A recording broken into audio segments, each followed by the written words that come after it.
how do you taste blended Scotch whisky? First of all, you need to use a glass, not just any glass, a Copita nosing glass. You'll see from the shape of this one, it is quite different from this one. Because what you want to do, unlike this shape, you want to get into the whisky to assess it.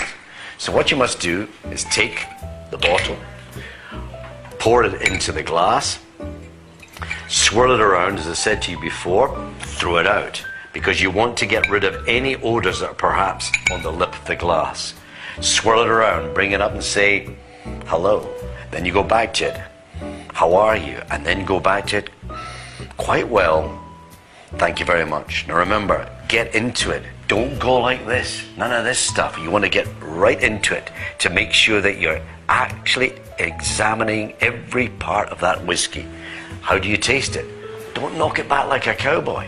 Take the water, but don't just pick up a jug like this. What you need to do is to pick up a jug with your finger in the water. Why? Because you want to test it. Why do you want to test it?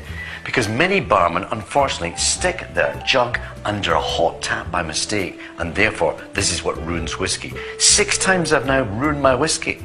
6 times. Twice in America, once in France, once in Stockholm, and twice in England. So, you take the still water, you put it into the whiskey, reduce it down to 35% alcohol. 35% alcohol is the ideal strength for really bringing out the whiskey in the palate. Put in the mouth.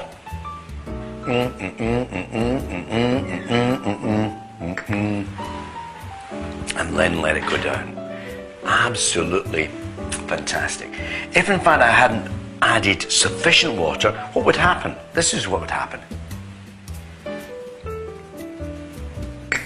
Your face would start grimacing. It would start changing because it was affecting the taste buds, anesthetizing them. So all you need is a little water. When I have a presentation, finish at night, want to relax, go into the bar, there's nothing more wonderful than the sound of whiskey being poured by the barman into a glass. And just when I'm about to take the glass from him to enjoy my whiskey, suddenly I hear this other noise. This other noise of not just 1 or 2 bits of ice, but many bits. This is now Scotch on the rocks. This is taking my whiskey, ruining it with all this ice. In the olden days when there was no ice, the Scots had to improvise. So what did they do? They went to the riverbeds. They took the cold rocks that had been chilled by the mountain snows. They put that into the whiskey and that chilled it. And that's why we call it